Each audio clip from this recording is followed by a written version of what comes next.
Okay, in this video, we're going to be talking about type 1 and type 2 error rates.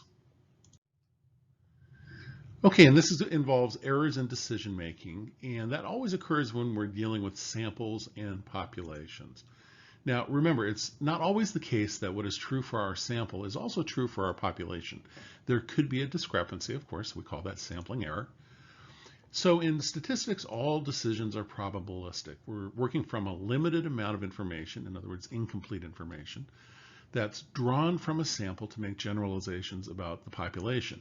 If we knew everything there was to know about a population, our information would be complete. But because that's not possible, then we're typically dealing with information that's drawn from just part of the population or the sample. So it's always possible that the decision we make with regard to the null hypothesis could be in error. And even though it's unlikely that we would randomly observe a mean in the sampling distribution that's located way off in the tail of that sampling distribution, it's not impossible. After all, unlikely events do happen, even though they're unlikely. So even sample means that have a low probability of being chosen by chance could still occur, could still happen. And when we calculate those z-scores, we could end up with an extreme z-score that has nothing to do with the relationship between two variables, that just reflects sampling error. It's unlikely that that could happen, but it could happen.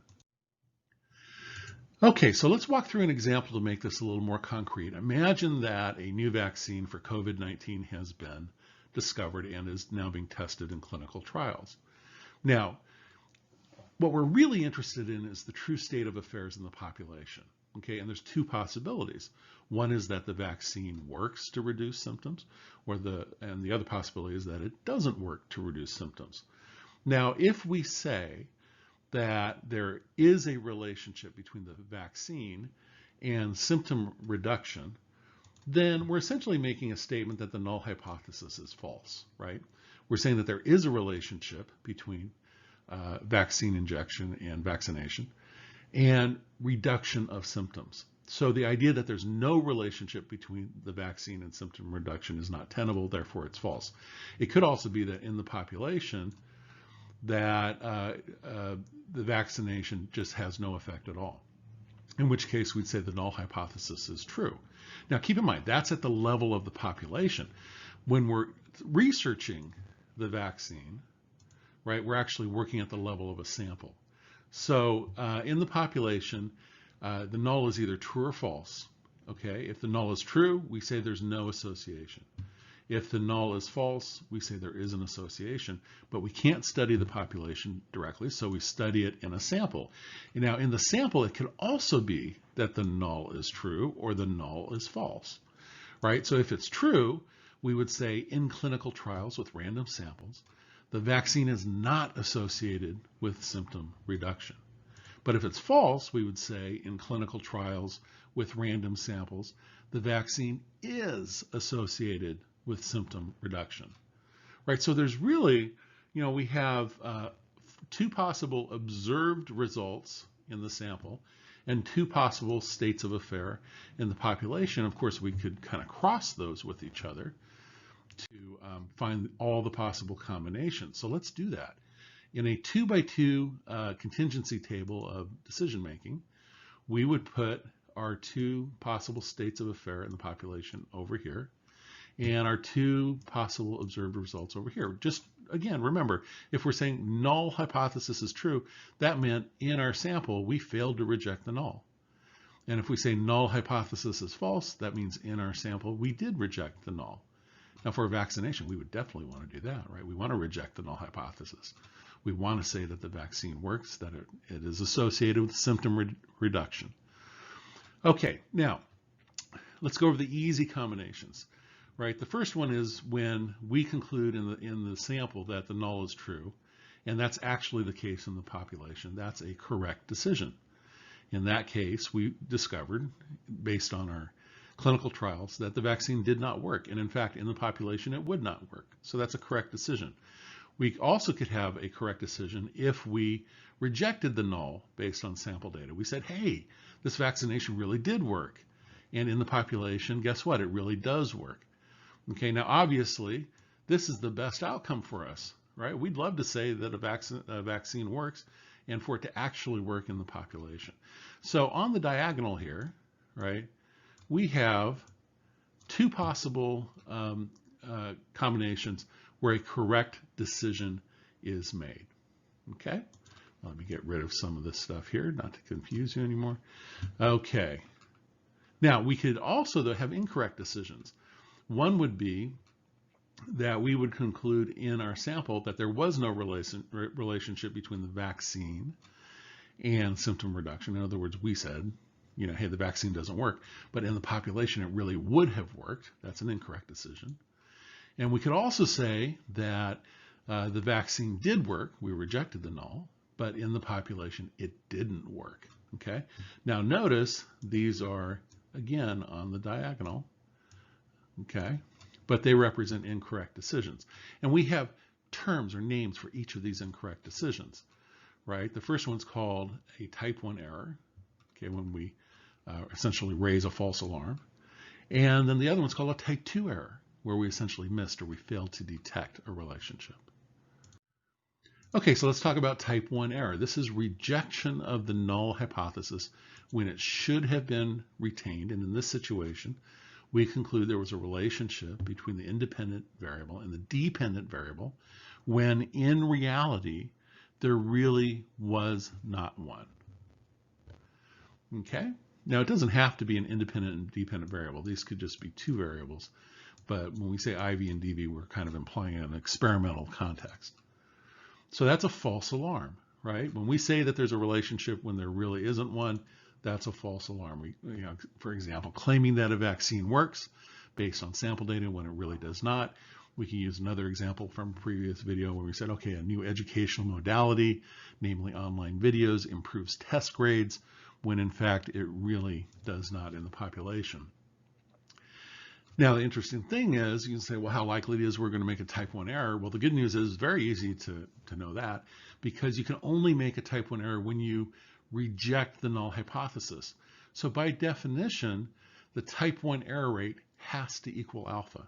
So if alpha is set to 0.05, then that's also your type 1 error rate. You have a 5% chance of falsely rejecting the null hypothesis. Okay, so, and that's usually the case because alpha is usually set to 0.05. Now, it's a little harder to calculate type 2 error rate, but let's go over what type 2 is first. This occurs when a researcher fails to reject the null hypothesis when it should have been rejected. We can think of this as a miss, okay?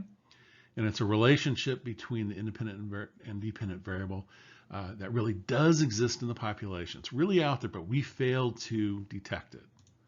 So this would be equivalent to, for example, claiming that the vaccine does not work, but in the population it actually did work. Or claiming that a new educational program does not improve grades when in fact it actually does. Okay, so now which type of error is more problematic? You might say, off the top of your head, you might say, well, type 1, you don't want to make false claims, right? Okay, so in a type 1 error, it's a false claim of an association between two variables. We say we found something in our sample, but we really didn't. Okay, so we get all excited. We're going to go publish our findings in research journals, but it turns out that that finding is false. Now, typically, when there's a finding, people get interested, and then replication studies happen. Okay, and they look to confirm whether or not the finding is reliable. And typically with a type 1 error, though, because a type 1 error occurs due to sampling, could occur due to sampling error, these replication studies are going to expose that error. In type 2, it's a little bit different. This is a failure to detect an association between two variables. Replication studies oftentimes are going to be less likely to be conducted, and they're not going to find the problem. So this could result in prematurely closing an avenue of investigation. Now we can balance type 1 and type 2 error. And what to take away from this next little segment is that there's a trade-off between type 1 and type 2. For example, if we're setting alpha to equal 0.01 rather than 0.05, that reduces the chance of a false alarm, but it's going to increase the chance of a miss. And we can see this visually, right? So here's our sampling distribution. Now let's imagine that we have set alpha to equal 0.05. And again, when we say sampling distribution, what that means is this is the sampling distribution of means when we assume the null hypothesis is true. So in z-score units, the mean of the sampling distribution always equals 0, but that's equal to the mean of the population, okay? Now, as you recall, we have cutoff scores that help us reject the null hypothesis, tell us when to do that. Okay, when alpha equals 0.05, the critical value is negative 1.96 on the left and positive 1.96 on the right. Now, the area that's not shaded, right, this is the region of rejection. And it has to be equal, because it's a two-tailed test, has to be equal to half the overall alpha level. So 0.025 on the left, 0.025 on the right. Now let's imagine that we want to go through and make the test a little bit more stringent. Okay, so we're going to decrease the size of the region of rejection, which is going to lead to larger z values that are required to actually reject the null hypothesis. And that then, of course, is going to increase the type 2 error rate while decreasing the type 1. So we go back to the graph that we were just looking at. Now, in this blue area here, if our sample mean has a z-score that falls within the blue area, then, of course, we are failing to reject the null hypothesis. It's only when we get out here in the tails that we actually reject the null hypothesis. So this is the case for 0.05, alpha 0.05. But let's say we want to make a more stringent or conservative test, right? So let's reduce the size of alpha to 0.01, okay? So we still have a sampling distribution. We're just making it harder to reject the null. Well, the first thing you notice is look how this size of the region of rejection changed. A lot smaller. Correspondingly, the area in here where we would fail to reject the null is much bigger, okay? And that gets reflected in the actual critical value, right? Because on the left now, it's negative 2.58, and on the right, it's positive 2.58. That then corresponds to much smaller areas represented in the tails of the sampling distribution for the region of rejection. What if we wanted to make a more liberal test? Okay, in other words, a less stringent test of statistical significance, where we are more likely to reject the null hypothesis. Now, why would you want to do that? Well, it could be that you're starting out research in a field, you're doing exploratory research, and you just want to make sure to find that if there's something out there of interest, you just want to find it. Okay, so the effect of this decision to increase the size of alpha is going to be to increase the type 1 error rate and decrease the type 2 error rate. So we go back to, here we are, you know, in our original condition at alpha equal 0.05. Now let's increase it to 0.10, twice the size. Well, now look at what happens in terms of the amount of area under the curve in the tails of the distribution, right? It's much bigger. That means that the sample mean doesn't have to be as large in terms of its corresponding z-score to reject the null hypothesis. In fact, the critical value is negative 1.65, right? And then the area to the left is 0.05. And on the right side, it's positive 1.65 for the critical value, and the area to the right again, because it's a mirror image, is 0.05. You add those two 0.05s together, and you get 0.10. Okay, so you can see just from looking at these two that as we adjust the alpha level, we correspondingly increase and decrease the size of the regions where we're going to reject the null hypothesis. That also has the same effect of increasing and decreasing the size of the regions where we fail to reject the null hypothesis. So there's a trade-off between the two. Okay, so big picture, there is always a possibility of a discrepancy between decisions derived from samples and the true state of affairs in the population. A type 1 error occurs when we claim there is a relationship between two variables, when in fact there really is not. Okay, and we can call that a false alarm. A type 2 error, in contrast, is a miss. We fail to detect a relationship that is in fact there. And there is a trade-off between type 1 and type 2 error rates. Okay, next thing we're going to talk about in our videos is type 2 error rates and power. I've shown you that's very easy to calculate the size of type 1 error rates simply because it's equal to alpha. And you might say, well, what is the error rate for type 2? Well, it's not as simple as just saying, 1 minus alpha, because if that was the case, it would be 1 minus 0.05, meaning 0.95, and it doesn't make sense, right? That we would have a 95% chance of making a type 2 error. If that was the case, why do statistics? We'd be making errors all the time. So alpha, the error rate for type 2, is a little more complicated, and it's due to a lot of different factors, and we're going to focus on talking about those factors.